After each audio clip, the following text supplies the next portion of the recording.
Hewan hidup dari insting. Seekor rusa tidak bersembunyi dari bayangan serigala yang belum datang. Ia lari saat ancaman hadir dan kembali makan saat bahaya berlalu. Tapi manusia, kita hidup dalam cerita. Kita menciptakan drama dalam kepala, memutar kemungkinan terburuk seperti sutradara dari film yang tak pernah selesai.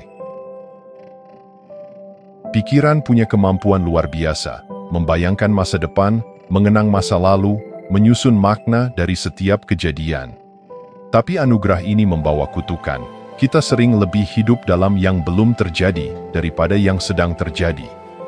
Bayangan tentang kegagalan, penolakan, atau kehilangan membuat tubuh gemetar seolah semuanya nyata, padahal belum tentu terjadi. Tubuh tidak tahu bedanya ketika kita membayangkan dipecat dari pekerjaan, ditinggalkan pasangan, atau gagal total, tubuh langsung merespons. Jantung berdetak lebih cepat, nafas dangkal, hormon stres dilepaskan. Tubuh membayar mahal atas cerita fiksi yang diputar berulang-ulang dalam kepala. Kita adalah satu-satunya makhluk di bumi yang bisa duduk tenang di ruangan aman, namun merasakan seolah-olah sedang berada dalam medan perang. Bukan karena dunia kejam, tapi karena kita belum belajar membedakan antara realita dan imajinasi. Dan dari sinilah penderitaan dimulai, bukan dari peristiwa, tapi dari reaksi kimia terhadap pikiran tentang peristiwa itu. Kita menyebutnya kecemasan, tekanan, beban, padahal itu hanya tubuh yang bereaksi terhadap cerita yang belum tentu benar. Kita perlu jujur, sebagian besar penderitaan bukan berasal dari hidup, tapi dari cara kita membayangkan hidup. Dan jika imajinasi bisa menciptakan penderitaan, maka ia juga bisa menjadi pintu menuju kebebasan. Tapi pertama-tama, kita harus melihat betapa berat beban dari cerita yang kita ciptakan sendiri.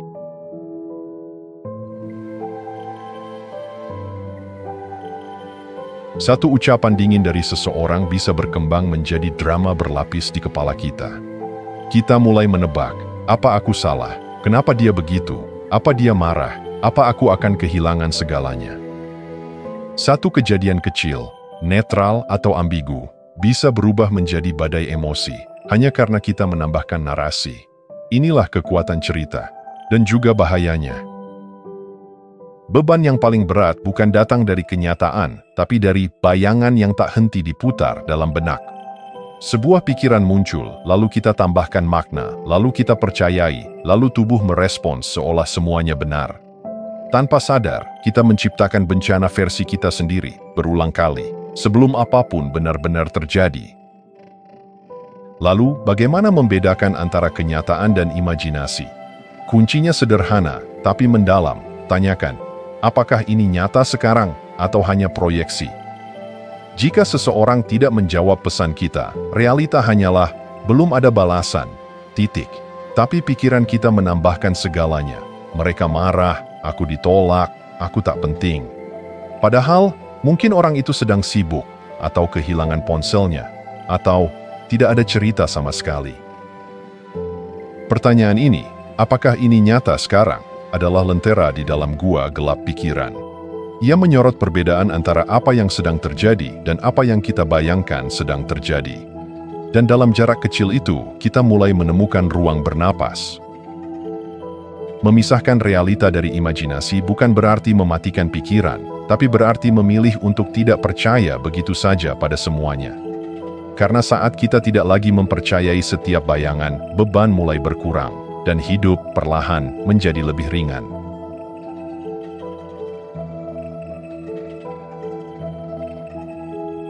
Tubuh manusia adalah sistem canggih yang dirancang untuk bertahan hidup. Begitu ia mendeteksi bahaya, ia langsung bereaksi, detak jantung meningkat, napas menjadi cepat, darah mengalir ke otot, hormon stres seperti kortisol dan adrenalin dilepaskan. Ini adalah mekanisme kuno untuk menghadapi ancaman nyata, seperti harimau di depan gua. Namun hari ini, harimau itu telah berubah bentuk. Ia muncul dalam wujud email yang belum dijawab, komentar tajam, atau pikiran tentang masa depan. Yang lebih mengkhawatirkan, sistem saraf tidak tahu perbedaan antara krisis nyata dan yang hanya hidup dalam imajinasi. Bayangkan, seseorang membayangkan dipecat dari pekerjaannya. Ia duduk diam di kursi, tapi tubuhnya bertindak seolah keputusan itu sudah final. Jantung berdetak kencang, telapak tangan basah, pencernaan melambat, hormon stres mengalir deras, dan semua ini terjadi hanya karena pikiran. Ini yang disebut biaya biokimia dari krisis palsu. Tubuh membayar mahal atas skenario yang bahkan belum terjadi, dan mungkin tidak akan pernah terjadi. Ironisnya, kemampuan imajinasi kita yang tak terbatas, yang seharusnya menjadi alat kreativitas dan solusi, justru bisa berubah menjadi sumber penderitaan yang terus-menerus. Pikiran melompat dari satu ketakutan ke ketakutan lain, tanpa jeda. Tubuh mengikuti, hari demi hari, seolah selalu berada dalam keadaan darurat. Krisis palsu menciptakan kerusakan nyata. Sistem kekebalan melemah, tidur terganggu, energi terkuras. Dan kita bertanya-tanya, kenapa kita lelah terus, gelisah tanpa sebab? Jawabannya ada di sini. Kita hidup dalam darurat yang diciptakan pikiran, bukan dunia. Untuk mulai sembuh, kita harus mengakui satu hal penting, bahwa tidak semua kepanikan layak dipercaya. Tidak semua getaran di tubuh berarti bahaya, dan tidak semua krisis layak dikorbankan oleh tubuh yang ingin hidup damai.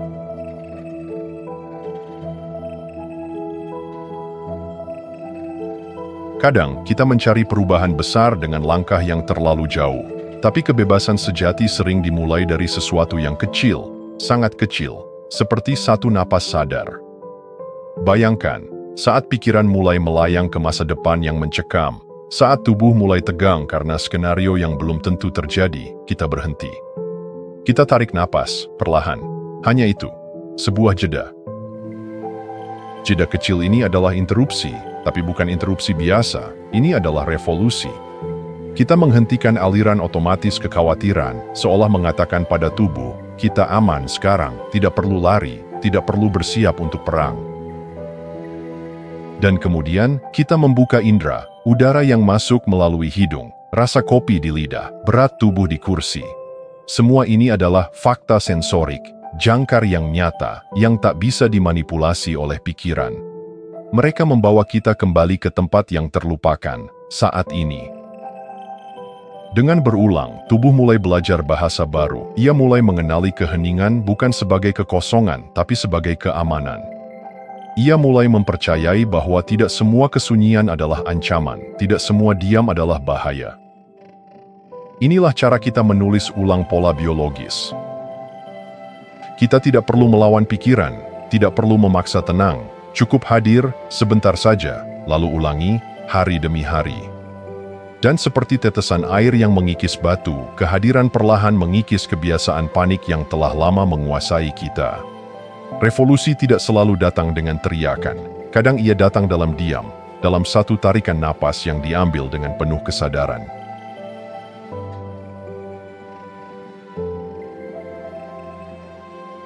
Kekhawatiran jarang muncul dari kenyataan itu sendiri. Ia adalah hasil dari rantai tak terlihat, proses halus yang terjadi begitu cepat hingga kita mengira itu alami.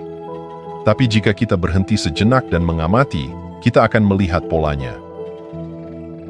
Semua bermula dari stimulus netral, sebuah pesan belum dibalas. Nada suara sedikit berubah, wajah seseorang tampak cemberut. Ini semua adalah fakta tanpa makna, sampai kita memberinya makna. Lalu muncullah tahap kedua, penilaian mental. Pikiran mulai memberi arti, biasanya berdasarkan luka lama, trauma, atau kepercayaan bawah sadar. Dia marah padaku. Aku akan kehilangan semuanya. Aku tidak cukup baik. Dan dari sini, cerita pun terbentuk, narasi yang kita ulang dalam kepala, berulang-ulang. Tubuh mendengar cerita itu. Ia tidak bertanya, apa ini benar? Ia hanya merespons. Jantung berdetak lebih cepat, nafas menjadi pendek, otot menegang, kimia tubuh berubah. Dan tanpa kita sadari, kita sudah berada dalam keadaan darurat, karena sebuah skenario yang mungkin tidak pernah nyata. Inilah rantai kekhawatiran, stimulus, lalu penilaian, lalu narasi, lalu reaksi. Tapi ada kabar baik, rantai ini bisa diputus. Dan titik paling rentan, titik yang bisa kita sentuh, adalah di tahap kedua, saat persepsi mulai terbentuk. Jika kita bisa menunda penilaian, jika kita bisa memberi ruang sebelum menempelkan makna, kita membuka celah kebebasan. Kita bisa bertanya, apa yang benar-benar terjadi, bukan apa yang kupikir sedang terjadi. Karena sakit akan tetap terasa, kehilangan tetap menyakitkan, tapi penderitaan lahir dari cerita tambahan yang kita tempelkan di atas rasa sakit. Dan ketika kita belajar untuk hanya merasakan tanpa menilai, kita tidak mematikan emosi, kita justru memurnikannya. Kita mengizinkan tubuh merasa tanpa diseret ke jurang yang dalam oleh imajinasi. Di sanalah kebebasan mulai tumbuh, bukan dari menghindari rasa, tapi dari memahami alur lahirnya derita.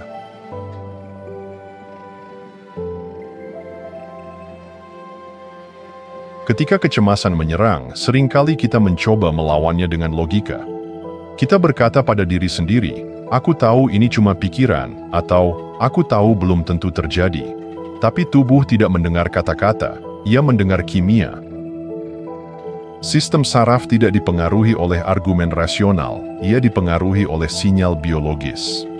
Dan inilah sebabnya, meskipun kita tahu secara intelektual bahwa kita aman, tubuh tetap gemetar, jantung tetap berdebar, dan pikiran tetap melompat tanpa henti. Namun, ada satu pintu masuk yang bisa menjangkau sistem ini langsung, napas sadar. Satu tarikan napas yang dilakukan dengan kesadaran bukan sekadar aksi mekanis. Ia mengirimkan sinyal melalui saraf vagus, jalur komunikasi utama antara tubuh dan otak, bahwa kita aman. Napas dalam dan perlahan menenangkan detak jantung, menurunkan tekanan darah, dan melemahkan cengkeraman hormon stres. Tubuh mulai berubah nada, otak limbik, pusat emosi dan ketakutan, mulai tenang. Lalu korteks prefrontal, bagian otak yang mengatur logika dan kebijaksanaan, mendapat ruang untuk kembali aktif.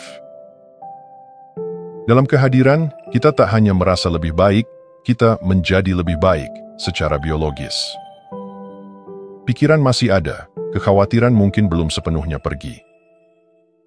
Tapi kekuatannya melemah, ia seperti bayangan di siang hari, terlihat, tapi tak lagi menakutkan.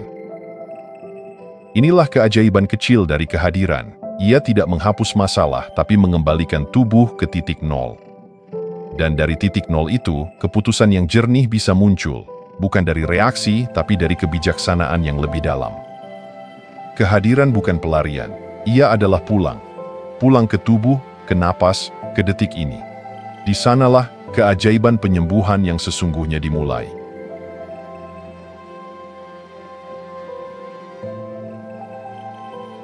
Kehidupan kita seringkali dibentuk oleh dua lingkaran. Yang pertama adalah lingkaran luar, dunia peran, tugas, ekspektasi, hutang, ambisi, dan citra diri. Ia tampak penting karena terlihat oleh dunia. Ia bersuara nyaring karena menjadi bagian dari identitas yang kita tampilkan. Namun ada lingkaran lain, lebih sunyi, lebih halus, namun jauh lebih dalam. Ini adalah lingkaran dalam, tempat di mana napas terasa, detak jantung terdengar, dan kesadaran murni mengamati tanpa syarat. Disinilah kehidupan sebenarnya berlangsung, jauh dari sorotan sosial, jauh dari keramaian pikiran. Masalahnya muncul ketika kita lupa lingkaran dalam dan hidup sepenuhnya dalam lingkaran luar. Kita menjadi aktor penuh di atas panggung dunia, tapi kehilangan penonton di dalam diri sendiri. Kita membangun reputasi, tapi kehilangan keintiman dengan keheningan. Kita tahu apa yang harus dikatakan, tapi tak lagi tahu bagaimana rasanya benar-benar hadir. Namun sesekali sesuatu menggoyang, sebuah kehilangan, sebuah kegagalan, sebuah malam panjang yang sunyi. Dan kita pun terdorong masuk ke dalam, menembus lapisan demi lapisan ego, hingga menyentuh ruang yang tak bergantung pada apapun. Ruang itu tidak membutuhkan validasi. Ia tidak peduli pada citra, ia hanya ada, murni, tenang, tidak terganggu. Dan di sanalah identitas sejati kita perlahan muncul, bukan dari cerita tentang siapa kita, tapi dari kehadiran yang tetap ada bahkan saat semua cerita runtuh. Kita mulai memahami bahwa hidup bukan hanya tentang memainkan peran, tapi juga tentang mengenal penonton yang diam. Bahwa kedamaian tidak berasal dari mengatur dunia luar, tapi dari menyentuh dunia dalam. Dan ketika kedua lingkaran ini seimbang, Saat kita bisa menjalani peran sambil tetap terhubung dengan kehadiran, maka kita tidak lagi hidup dalam dualitas. Kita hidup utuh, kita hidup benar.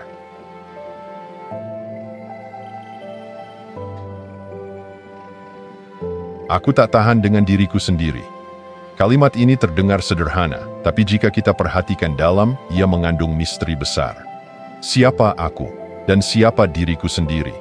Kalimat itu menyiratkan bahwa ada dua pihak dalam satu tubuh, satu yang mengeluh, satu yang dikeluhkan. Inilah keajaiban sekaligus jebakan dari pikiran manusia. Kita bisa menjadi pelaku, korban, sekaligus penonton dari cerita yang diciptakan pikiran sendiri. Dan seringkali, konflik batin terasa begitu nyata karena kita lupa bahwa semua pemerannya hanyalah bayangan yang hidup di layar kesadaran. Ada bagian dalam diri yang marah, bagian yang takut, bagian yang menghakimi, bagian yang terluka, semua muncul bergantian seperti aktor di panggung. Dan kita, tanpa sadar, ikut larut dalam setiap adegan, berdebat, membela diri, merasa bersalah, lalu kelelahan oleh drama internal yang tak pernah selesai. Namun ada jalan lain, menjadi penonton, bukan dengan menolak atau memusuhi pikiran, tapi dengan mengamatinya, jernih, jujur, dan tenang. Ketika kita mampu melihat, oh ini hanyalah pikiran, maka perlahan panggung itu meredup, pemerannya kehilangan daya. Dan kita menemukan bahwa di balik layar cerita, ada ruang sunyi yang tidak terlibat. Ruang itulah kebebasan. Kita tidak harus menjadi apa yang dipikirkan pikiran tentang kita. Kita tidak wajib menjawab setiap narasi yang muncul. Kita bisa berdiri sedikit lebih jauh, sedikit lebih dalam, dan hanya menyaksikan. Dan dalam menyaksikan tanpa menilai, terjadi pelepasan. Bukan karena kita melawan konflik, tapi karena kita tak lagi memberi panggung untuknya tampil. Kedamaian tidak datang dari mengalahkan bayangan, tapi dari berhenti percaya bahwa bayangan itu nyata. Inilah seni melihat, menyadari bahwa pertarungan terbesar seringkali hanyalah sandiwara dalam kepala, dan kita bisa keluar dari panggungnya kapan saja.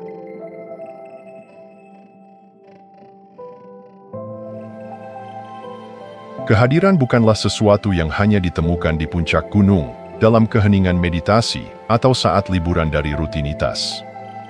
Kehadiran sejati justru tersembunyi di tempat-tempat paling biasa. Air yang mengalir di tangan saat mencuci, jari-jari yang menekan tombol saat mengetik, atau sensasi tubuh yang duduk di kursi sekarang juga. Ini adalah latihan mikro. Momen-momen kecil yang sering kita abaikan, tapi sesungguhnya adalah pintu masuk menuju kesadaran. Setiap aktivitas harian bisa menjadi jalan pulang ke momen ini, bukan dengan berusaha keras untuk menjadi spiritual, tapi dengan melembutkan perhatian. Dengan memberi ruang, dengan benar-benar melihat, benar-benar mendengar, benar-benar merasakan, tanpa buru-buru, menilai atau mempercepat. Kehadiran tidak butuh syarat khusus. Ia tidak memerlukan keheningan mutlak atau postur tertentu. Ia hanya meminta satu hal, kejujuran akan apa yang sedang benar-benar terjadi. Dan seringkali, itu berarti kita harus berani menanggalkan autopilot, membiarkan kehidupan kembali segar seolah baru pertama kali kita menjalaninya. Saat kita menyadari gerakan tangan saat menyikat gigi, atau suara air saat mandi, atau tekstur makanan saat dikunyah, kita sedang menghidupkan kembali realitas yang selama ini tertutup narasi. Dan perlahan, keajaiban mulai muncul, pikiran yang semula ribut mulai melunak, realita yang tadinya membosankan menjadi hidup. Kita mulai merasa hadir dalam tubuh, bukan hanya tinggal di kepala. Dunia tidak lagi hanya latar dari drama mental, tapi menjadi pengalaman yang utuh dan nyata. Inilah paradoksnya, semakin sering kita hadir dalam yang sederhana, semakin kita merasa damai di tengah yang rumit. Kita tak lagi mengejar momen khusus untuk merasa utuh, karena setiap momen menjadi cukup, dan di sanalah kehidupan mulai terasa benar-benar hidup.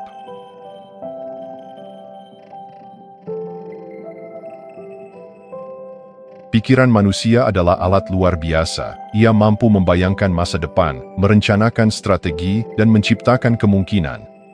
Namun alat yang sama juga bisa menjadi jebakan saat ia terus-menerus memutar ulang skenario buruk yang belum tentu terjadi.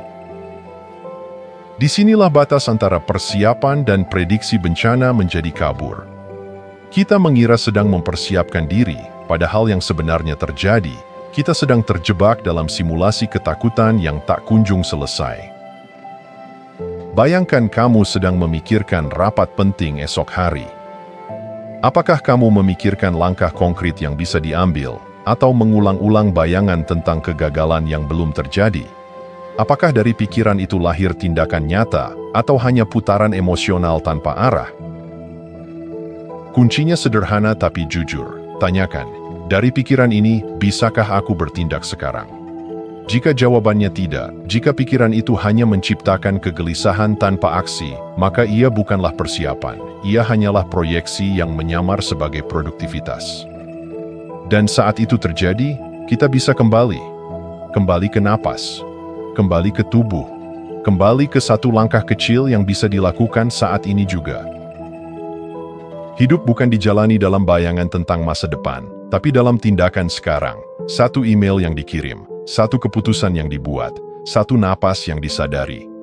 Inilah bentuk nyata dari keberanian, bukan mengendalikan masa depan, tapi hadir sepenuhnya dalam langkah hari ini. Kita tidak butuh tahu seluruh jalan. Kita hanya perlu cukup kehadiran untuk melangkah satu langkah dengan sadar, lalu satu lagi, dan satu lagi. Dan tanpa kita sadari, hidup pun bergerak, bukan karena kita telah memikirkan semua kemungkinannya, tapi karena kita cukup berani untuk benar-benar hadir di dalamnya. Terima kasih sudah menonton. Jangan lupa like, komen, dan subscribe untuk dukung channel ini terus berkembang. Sampai jumpa di video selanjutnya.